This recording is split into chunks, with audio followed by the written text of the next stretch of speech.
कैसा हराया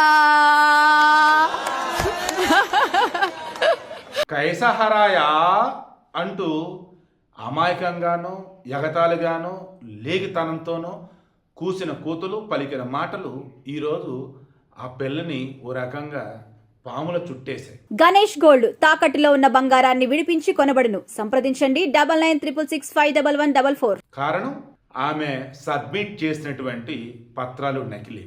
ఆమె ఓబీసీ అదర్ బ్యాక్వర్డ్ క్యాస్ట్ అంటూ సర్టిఫికేట్ సబ్మిట్ చేసింది. పేరు సహారా షేక్. ఎక్కడ? Thane municipal corporation Mumbra area. Romana Shaikh అనే అపోనెంట్ ఎన్సీ పార్టీ వాళ్ళ మీద గెలిచింది.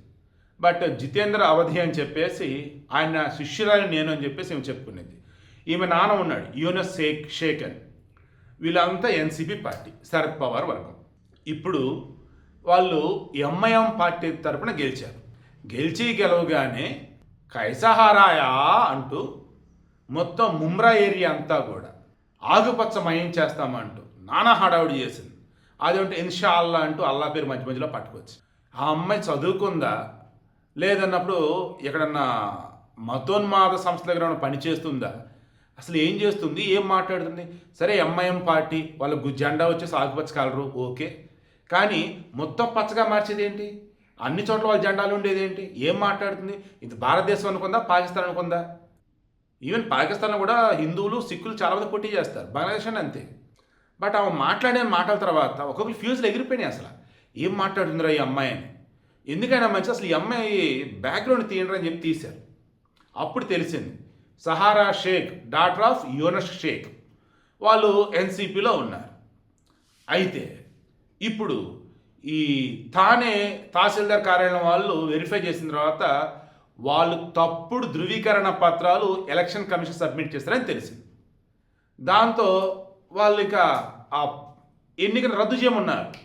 అంటే ఇప్పుడు ఆమె కార్పొరేటర్ గెలిచింది కదా, పోతుంది. ఇంకా అది తప్పుడు ధృవీకరణ పత్రాలతో కదా పోటీ చేసింది. ఏదైనా పాసిబిలిటీ ఉంటే ఆటోమేటిక్ ఆమె చర్యలు కూడా తీసుకోవచ్చు లీగల్గా. మీకు అర్థమవుతుందా? కైసాహరాయా ఎలా ఓడించాం అన్నటువంటి మనిషి అసలు ఇప్పుడు ఎక్కడుంది, ఎటు వెళ్ళిపోయింది, ఎవరికి అర్థం కావట్లా. అదేంటి వాళ్ళ మీడియా ముందుకు వచ్చి చెప్తాడు మేమే తప్పు చేయలేదు, మేము ఒరిజినల్ ఓబీసీ అంటాడు. ఓబీసీ ఏంది అసలు? వీళ్ళు టిప్ చెప్పన, వీళ్ళు అసలు మహారాష్ట్ర కాదంట, వీళ్ళు ఉత్తరప్రదేశ్ గజియాబాద్ అంట. అక్కడి నుంచి ఎనాల క్రితం మహారాష్ట్రకు వచ్చారట. ఇక ఇక్కడ లోకల్గా ఉన్నటువంటి గవర్నమెంట్ వాళ్ళని పట్టుకొని తప్పుడు ధృవీకరణ సాధించి పెట్టేశారు. వీళ్ళు ఎప్పటి నుంచో ఎన్సీపీలో ఉన్నారు. శరద్ పవార్ వరకు, అజిత్ పవార్ వరకు రెండు ఉన్నాయి కదా. అజిత్ పవార్ మనం చనిపోయాడు కదా పాపం. ఇక ఆల్మోస్ట్ నాకు తెలిసి ఇద్దరు ఒకటి కాబోతున్నారు అనిపిస్తుంది. Okay, let it be.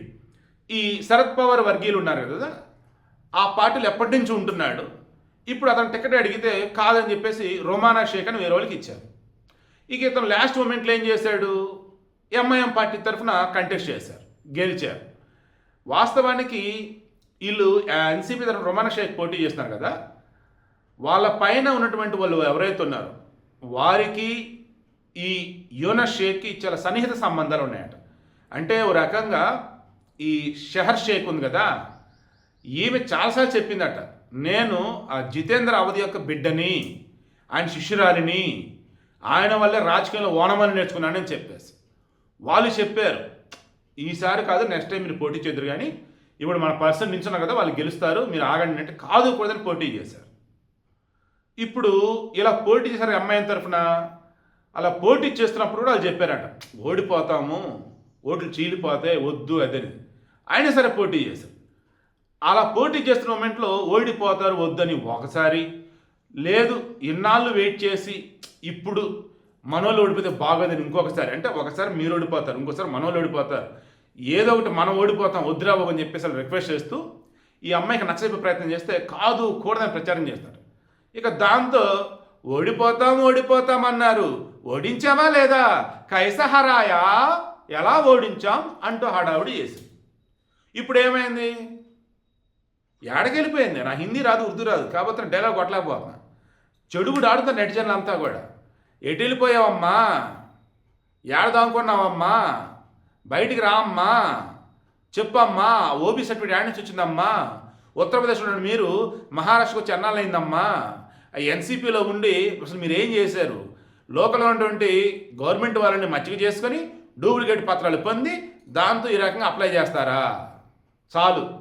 ఇటువంటి వాళ్ళు ఎంతోమంది అంటే దేశంలో అంటూ ఉన్నారు. సో వీడియో క్లోజ్ చేస్తున్నాం. ఎన్నికల కమిషన్కి ఎన్నికల నామినేషన్ పత్రాలు చూస్తే అప్పుడు ఎఫెక్ట్ పెట్టేస్తారు. అందులో చాలామంది చాలా రకాలుగా ఫేక్ పెడతా ఉంటారు. ప్రాపర్గా విచారణ చేస్తే మొత్తం బయటపడతాయి. లేదన్నప్పుడు అలా ఫ్లోలో కొట్టుకెళ్ళిపోతాయి. ఇక్కడ ఈ అమ్మాయి విషయం ఏం ఆలోచించారు? అరే అకస్మాత్తుగా ఈ అమ్మాయి ఏమో టికెట్ అలా ఇచ్చింది. అండ్ మోర్ ఓవర్ ఆ ఎన్సీపీ ఉన్నటువంటి జితేంద్ర వాళ్ళు వచ్చేసి వద్దని ఆగమ్మని ఎందుకు అన్నారు? అండ్ పోటీ చేసేసి గెలిచిన తర్వాత ఇంత ఈగిలితనంగా ఘొరాతకునికి ఎలా మాట్లాడుతుంది, మొత్తం ఆకుపచ్చమయం చేస్తాం చూడండి అని చెప్పేసి ఎలా ప్రగల్భాలు పలుకుతుంది, ఎక్కడ తేడా కొడతాను సీనా అని చెప్పేసి చూస్తే అప్పుడు తెలిసింది ఏంటంటే పాప ఫేక్ అన్నట్టు, చివరికి అరెస్ట్ తప్పదు అన్నట్టు. ముందస్తు బిల్లుకి అప్లై చేసిందంటే ఇంకా చేయలే, కేసు ఇంకా విచారణ దశలోనే ఉంది. పోనీ వీళ్ళు ఏమంటారు? షహర్ షేకు వాళ్ళ తండ్రి యూనస్ షేకు మేము ఏ తప్పు చేయాలా, లీగల్గా మేము కరెక్ట్గా ఉన్నాం, మేము కోర్టుకి అప్రోచ్ అవుతాం, మేమేంటో నిరూపించుకుంటాం అని చెప్పేసి వాళ్ళు అంటారు. బట్ మనకున్న సమాచారం మేరకు ఈమె కార్పొరేటర్గా గెలిచింది కదా, దాన్ని రద్దు చేయమని చెప్పేసి ఎన్నికల కమిషన్ కూడా చెప్పిందట. సో చివరికి ఎలా ఓడించాము అన్న మనిషి కాస్త ఎలా ఓడిపోయిందో చూడండి అని చెప్పేసి చెడు అడుగుతారు నెటిజన్లు అంతా.